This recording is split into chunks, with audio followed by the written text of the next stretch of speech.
Hello दोस्तों, स्वागत है आप सभी का वैल्यू इन्वेस्टर यूट्यूब चैनल के ऊपर। इस वीडियो के अंदर बात करेंगे Indian railway finance corporation limited के ऊपर।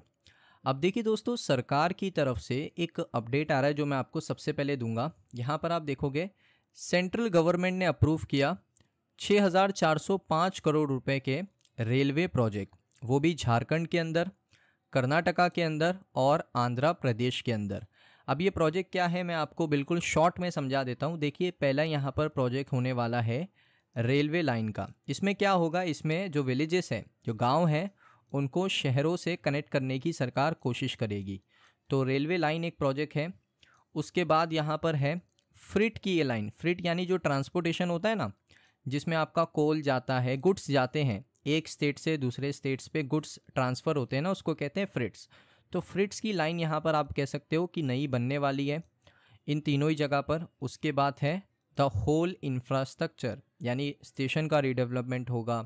उसके बाद जो एनर्जी ट्रांजिशन है उसको भी करना है ना रेलवे के अंदर। अभी यहाँ पर रेलवे क्या कर रहा है, एनर्जी ट्रांजिशन के ऊपर काफ़ी फोकस कर रहा है। यानी हम यहाँ पर अभी कोल से एनर्जी नहीं लेंगे, अभी हम एनर्जी लेंगे रेन्यूएबल एनर्जी से। और सरकार का ये मेन गोल भी है रेलवे सेक्टर का कि उसको 2030 तक ज़ीरो कार्बन एमिशन के ऊपर काम करना है। तो इस वजह से यहाँ पर ये सारी चीज़ें इंपॉर्टेंट हो जाती है।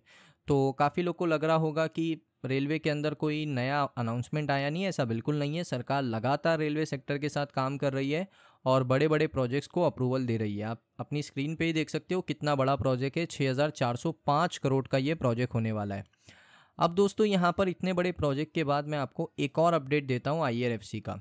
IRFC ने सिग्नल दिया है कि वो डाइवर्सिफिकेशन करने वाले हैं 5,000 करोड़ का जो लोन है NTPC को देकर। अब सभी को पता है कि 5,000 करोड़ का जो लोन है वो NTPC को दिया है, लेकिन दोस्तों इसके पीछे का रीज़न क्या है, इससे IRFC को क्या बेनिफिट मिलेगा, आपको मैं एक्सप्लेन करूँगा, देखते रहिए। अब यहाँ पर थोड़ा मैं रिपोर्ट के अंदर आपको नीचे लेकर आता हूँ। सभी को पता है 5,000 करोड़ का यहाँ पर लोन दिया है। क्यों दिया है NTPC को? क्योंकि IRFC सपोर्ट कर रहा है एनर्जी जाइंट कैपेसिटी एक्सपांशन को। यानी जो NTPC है वो अपने कैपेसिटी को क्या करना चाहती है, बढ़ाना चाहती है। और ये एक ऐसी पहली डील है जो यहाँ पर ट्रेडिशनल रेलवे डील नहीं है। ये कोई ट्रेडिशनल रेलवे डील नहीं है IRFC का, ये नॉन ट्रेडिशनल रेलवे डील है IRFC का। इसका मतलब है पहले IRFC क्या करता था, RVNL को लोन प्रोवाइड करता था, जो एक कोर रेलवे कंपनी है, सिर्फ रेलवे के लिए इंफ्रास्ट्रक्चर क्रिएट करती है, आयरकॉन को करता था। अब IRFC NTPC को कर रहा है, जो कि एक नॉन रेलवे कंपनी है, लेकिन इनकी जब रेन्यूएबल एनर्जी बनेगी तो वो डायरेक्टली सप्लाई किसको होगी, इंडियन रेलवेज़ को। ये चीज़ आप ध्यान में रखिए, इनकी जो एनर्जी बनेगी वो इंडियन रेलवेज़ को सप्लाई होगी। तो इसीलिए कहते हैं कि बैकवर्ड यहाँ पर जो लिंकेज है वो NTPC का है, किसके साथ, इंडियन रेलवे के साथ। तो ये लोग फाइनेंस कर रहे हैं। अब ये सारी चीज़ें आपको मैंने पहले भी बताई है। अब मैं आपको एक और चीज़ बताता हूँ जो इम्पॉर्टेंट है। यहाँ पर आप देखोगे जिसमें इम्पॉर्टेंट चीज़ क्या है, फंडिंग बैकवर्ड और फॉरवर्ड लिंकेज के बारे में आपको पता ही है। अब यहाँ पर आप देख सकते हो IRFC दोस्तों एक नवरत्न पब्लिक सेक्टर एंटरप्राइज है, जो कि diversifying into other areas of infrastructure financing, यानी अब डाइवर्सिफाई कर रहा है अपने बिजनेस को। अब इम्पॉर्टेंट चीज़ क्या है, अगर आप देखोगे जो डील हुआ है NTPC के साथ वो एक शुरुआत है। या IRFC का मानना है कि जो डील हुआ है NTPC के साथ वो एक शुरुआत है दोस्तों। यहाँ से और भी सारी ऐसी ट्रांजैक्शन आपको इन फ्यूचर देखने को मिलेगी। जैसे देखने को मिलेगी मैं आपके साथ शेयर करूँगा। उसके बाद IRFC ने ये कहा कि will not finance asset that are rated below AA। ये एक रेटिंग होता है दोस्तों, क्रेडिट रेटिंग एजेंसीज के द्वारा रेटिंग होता है।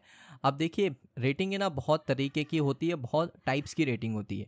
एक रेटिंग होती है कंपनी के फाइनेंशियल्स के ऊपर, जो क्रेडिट रेटिंग एजेंसी उनको देती है। एक रेटिंग होती है कंपनी के एसेट्स के ऊपर। तो जो कंपनी के एसेट्स हैं उनके ऊपर जो रेटिंग है वो अलग होती है। और एक होती है, जैसे मैंने बताया, कंपनी के फाइनेंसेस के ऊपर, कंपनी किस तरीके से लोन ले रही है, कैसे उसको वापस चुका रही है, वो एक रेटिंग होती है। ये जो रेटिंग है ये है एसेट के ऊपर। अब IRFC का ये सिंपल सा मानना है कि यहाँ पर हम लोग क्या करने वाले हैं कि अच्छे क्वालिटी एसेट वाली कंपनी को फाइनेंस करेंगे, लो क्वालिटी एसेट कंपनीज को फाइनेंस नहीं करेंगे। या आईआरएफसी ने डायरेक्टली कह दिया, आप देख सकते हो, IRFC will not finance asset that are rated below AA। यानी ये जो रेटिंग है AA की, इससे नीचे भी रेटिंग आती है, जैसे B+ आता है, BB आता है, ऐसा रेटिंग आता है। तो ये सारे एसेट्स को आईआरएफसी फाइनेंस नहीं करेगा, उन्होंने सिंपल सा कह दिया यहाँ पर। उसके बाद देखिए, डेट्स द मेन क्राइटेरिया, उनका ये क्राइटेरिया मेन क्राइटेरिया बन चुका है कि we don't have any problem in financing asset which are being constructed by Maharatna PSU like NTPC, but we will not fund less rated asset.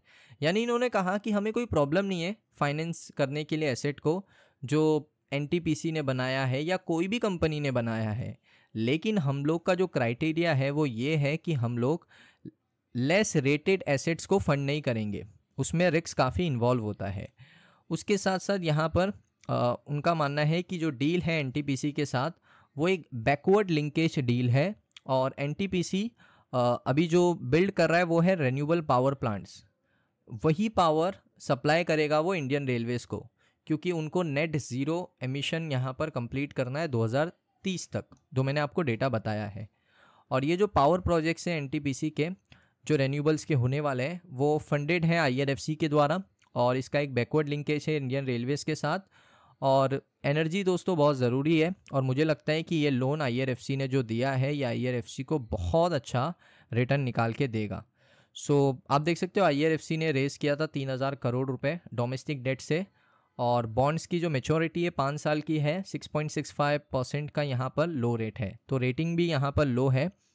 और एक और चीज़ है कि आईआरएफसी अब समझ चुका है कि हम जो बजटरी सपोर्ट के ऊपर अपना पूरा यहाँ पर डिपेंडेंसी रखते थे, अब उसको हटाकर हमें खुद से कुछ करना पड़ेगा। हमें यहाँ पर जो फॉरवर्ड और बैकवर्ड लिंकेज है इंडियन रेलवेज़ की कंपनीज, उनसे पैसे कमाने पड़ेंगे और अच्छे मार्जिन के साथ, तो वही चीज़ आईआरएफसी कर रहा है।